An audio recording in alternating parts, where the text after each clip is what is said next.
Hello अस्सलाम वालेकुम, this is Khadija Noor from learn with Wajid और हम कोर्स स्टार्ट करने जा रहे हैं वेब डेवलपमेंट का।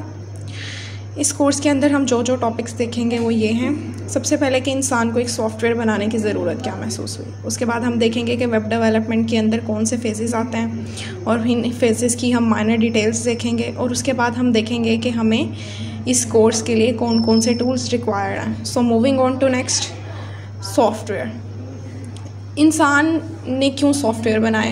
ये कहा जाता है necessity is the mother of invention. तो जो सॉफ्टवेयर थे वो भी ह्यूमन नीड्स को पूरा करने के लिए बनाए गए, रियल टाइम प्रॉब्लम्स का सोल्यूशन निकालने के लिए बनाए गए। फॉर एग्जांपल, अब पुराने ज़माने में सबसे बड़ी प्रॉब्लम इंसान की थी कम्युनिकेशन। हम एक ख़त लिखते थे और वो इतने दिनों बाद डेस्टिनेशन तक पहुंचता था और उसमें भी हमें कोई कंफर्मेशन नहीं होती थी कि वो डेस्टिनेशन तक पहुंचा है या नहीं।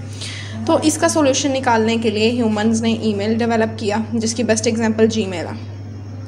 Next, moving to phases of web development. अब जब हमने एक वेबसाइट डेवलप करनी होती है तो उसके 3 फेसेस होता हैं। सबसे पहले हम वेबसाइट का स्ट्रक्चर बनाते हैं, उसके बाद हम उसकी स्टाइलिंग करते हैं और उसके बाद हम उसको इंटरेक्टिव बनाते हैं। जो स्ट्रक्चर का काम है वो हम HTML के ज़रिए करते हैं, स्टाइलिंग हम CSS के ज़रिए करते हैं और इंटरेक्टिव हम उसको जावास्क्रिप्ट के ज़रिए बनाते हैं। नेक्स्ट स्लाइड्स में हम इसकी डिटेल्स देखते हैं। नंबर फर्स्ट जो स्टेज है वेब डेवलपमेंट की वो है स्ट्रक्चर डेवलपमेंट और ये काम हम HTML के ज़रिए करते हैं। HTML stand for hypertext markup language. अब इसका ये जो नेम है इसके 2 पार्ट्स हैं। नंबर 1 हाइपरटेक्स्ट और दूसरा मार्कअप लैंग्वेज। हाइपरटेक्स्ट वो लिंक्स हैं जिनके ज़रिए हम एक वेब पेज से दूसरे वेब पेज पर नेविगेट करते हैं और मार्कअप लैंग्वेज एक ऐसी लैंग्वेज है जो हमारे लिखे हुए टेक्स्ट को इमेजेस और वीडियोज़ वगैरह में कन्वर्ट करके हमें आउटपुट देती है। और आजकल जो HTML का वेरिएंट लेटेस्ट चल रहा है उसको हम कहते हैं ये HTML5 है। खैर, फर्स्ट स्टेज हमारी स्ट्रक्चर हम HTML के ज़रिए करते हैं, पूरी हो गई। मूविंग ऑन टू नेक्स्ट, अब वेबसाइट की जो स्टाइलिंग है वो हम करते हैं CSS के ज़रिए। CSS stand for cascading style sheet और इसका प्रेजेंट वेरिएंट जो चल रहा है उसे हम वेरिएंट 3 कहते हैं। CSS वेबसाइट की प्रेजेंटेशन और लेआउट के लिए यूज़ होती है।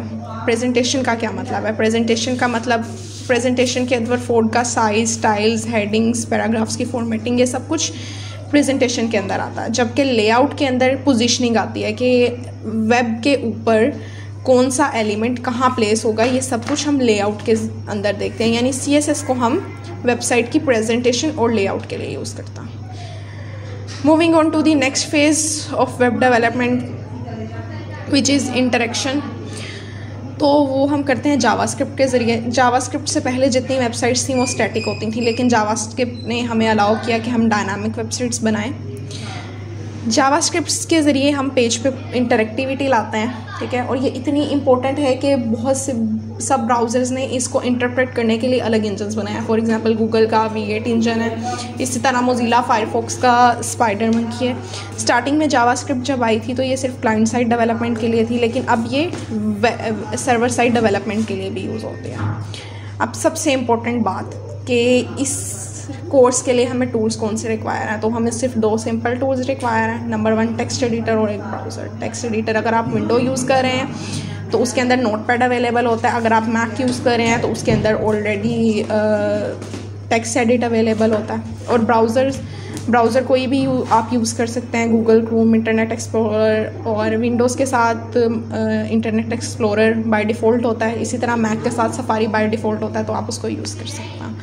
वीडियो अगर आपको पसंद आई है तो लाइक करें और इसको शेयर करें और चैनल को सब्सक्राइब करें। इंशाल्लाह नेक्स्ट वीडियो में मुलाकात होगी। अल्लाह हाफ़िज़।